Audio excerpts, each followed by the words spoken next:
Hey, what's up? My name is Henry. I'm an engineer, a stock investor, real estate investor out of San Francisco, and I'm just trying to give you my perspective on finance, success, and life. So in this one, I want to talk about this article that I found, 7 middle-class beliefs that are holding you back from being super rich. So I thought it'd be interesting to just go over the different points and then let you know my perspective on it. All right, first one, working hard, even at a job that I hate, will make me rich. So this is a tough one. This is something that everybody somehow is brought up with. You think that you go to school, go to college, get a good job, and then you're set, right? You think that's the way to do it.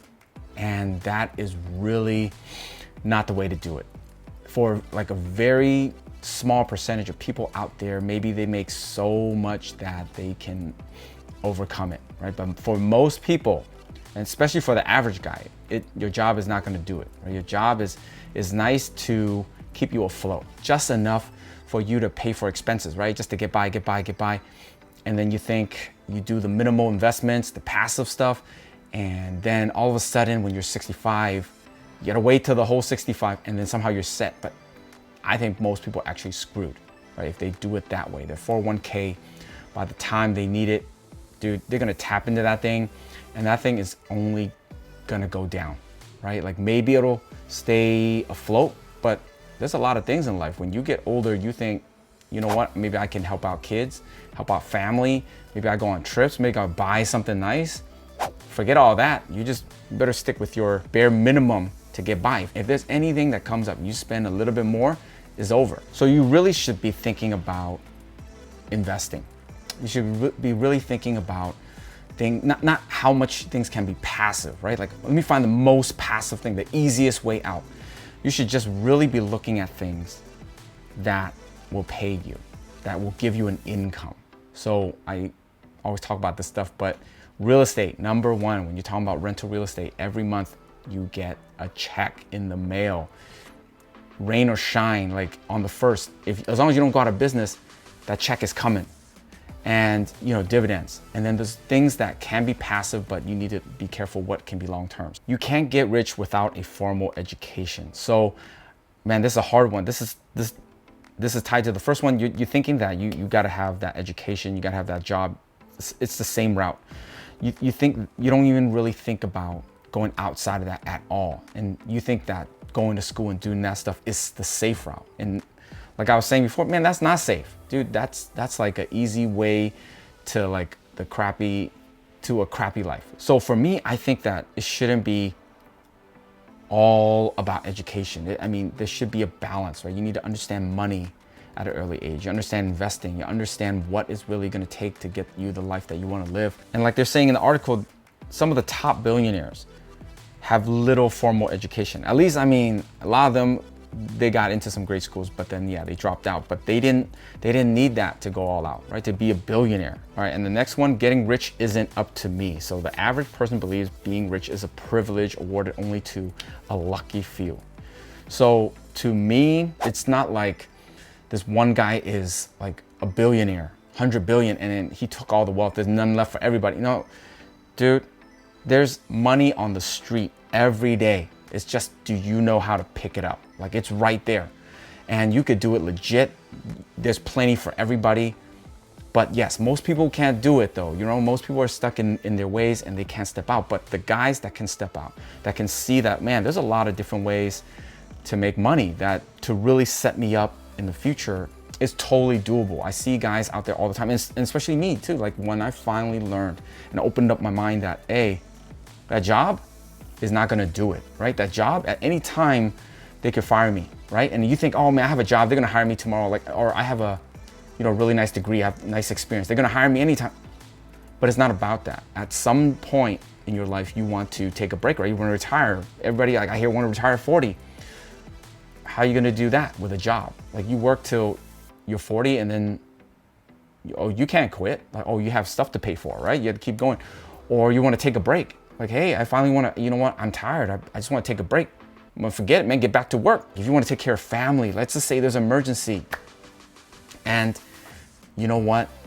I want to spend this time with family. It's a couple months, 6 months, whatever. but I need to take this time off and just be with them, right? This is a crazy time.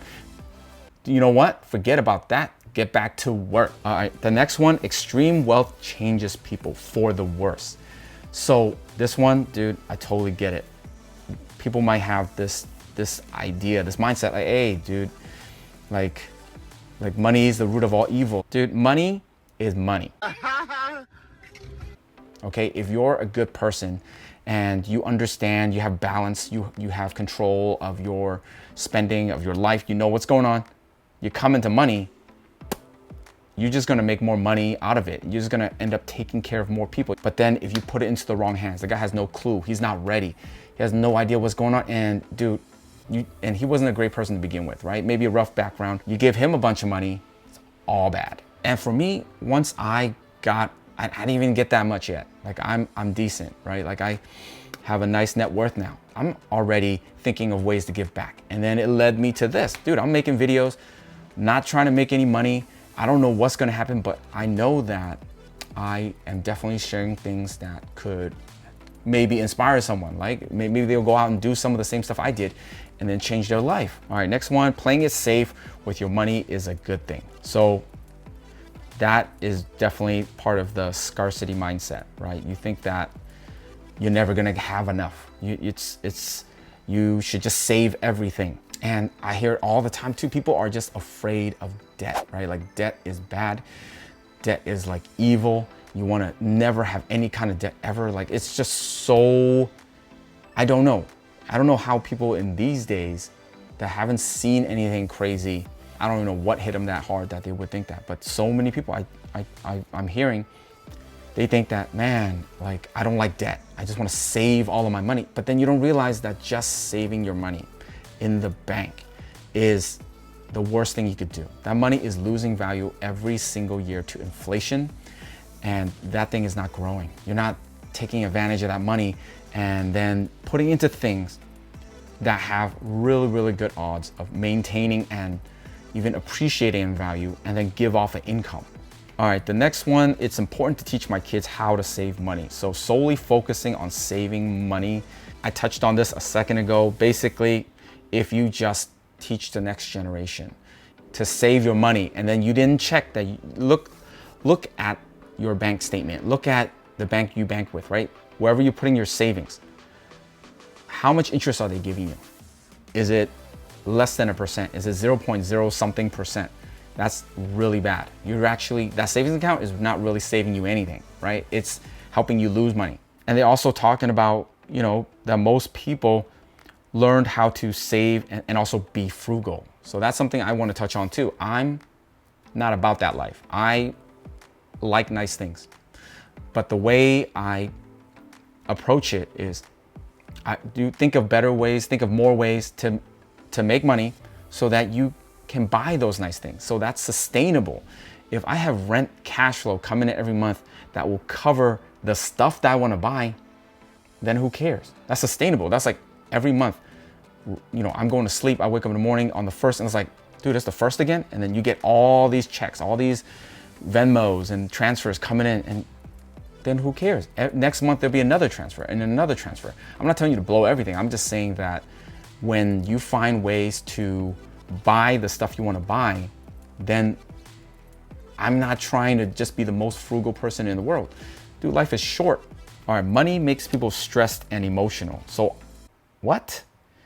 So most people never accumulate massive wealth because they see money through the eyes of negative emotions. By the time the average person becomes an adult, they've been brainwashed in believing that just talking about finances leads to stress and anxiety. So I see where that's coming from. I think that there are a lot of families, right? They don't like to talk about money, and then when they talk about money, it gets all bad. But I think that also comes from a place where maybe they didn't have a lot of money. Maybe they were paycheck to paycheck, barely covering. So of course you don't want to talk about money if you don't have much money to talk about. What is there to talk about? We don't have enough. If you started to take control of your life and do the things that it takes to make a bunch of money and have passive income, then it's a great thing to talk about money. So that's the other side of it. Like, I love talking about money. My wife loves talking about it. We talk about money with our kids.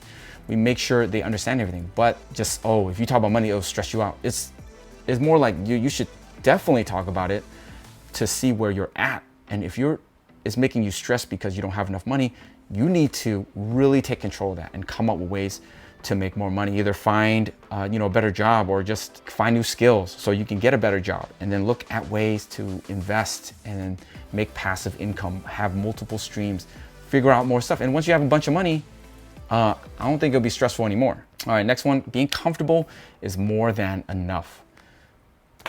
Whew. So how do I approach this one? So my perspective on this, I know, because I think most people think, you have that good job, man, you're in demand. You're making a bunch of money. Even guys that are just comfortable and they're not even making that much, maybe the average guy, right? And they can pay for rent. And I can buy some things here and there. I could buy some nice things, right? You could buy the latest gadgets, iPhone stuff here and there. You could buy stuff, stuff is comfortable. But this goes back to the same idea. You being comfortable and you thinking everything is gonna be okay and it's gonna work out down the line 30 years from now. When you're 60, it's not just gonna happen, right? If you approach it that way, by the time you're 60, it's gonna be really, really sad, right? You're not gonna have the assets, you're not gonna have the cash flow, you're not gonna have the real savings and investments that are gonna finance the next part of your life, right? The next part, I'm 60 now, I'm retired.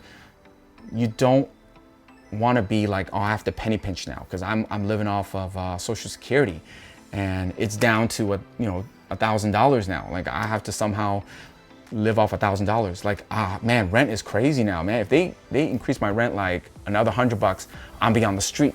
Then it's gonna be real uncomfortable when you want to retire. Right now it might be comfortable, right? Like, hey, we have multiple incomes and stuff is good. But dude, you should look a little bit further. Don't have to be stressed out. You look further and it's not dude, and you feel stressed and you feel anxiety and it makes you nervous. That's because that's a problem. Dude, you should be thinking about it now. You should look at it closer and just see where am I at? What kind of life am I gonna get? And then look at it and say, shoot, this is not gonna cut it. And then start making changes, start thinking of ways, start doing research, doing homework, and then start really attacking it, making a change, and then making it so that you can see that, hey, in 30 years, oh, it's gonna be amazing. Oh, it's gonna be amazing. I'm gonna do whatever I want. I'm gonna do whatever I want now. And then when that time comes, overs. All right, so that was the 7 things that were holding people back. So I totally agree. These are really, really important things that I think most people have to get over. The average American is going to be held back by some of these things. And I really wanted to make sure to put this message out. Like, if you can start seeing this stuff as soon as possible and then making changes, it's definitely possible to even change your life, switch things around in a couple years and then give you the life that you want to live. So that's all I got for this one. Thanks for watching and good luck out there.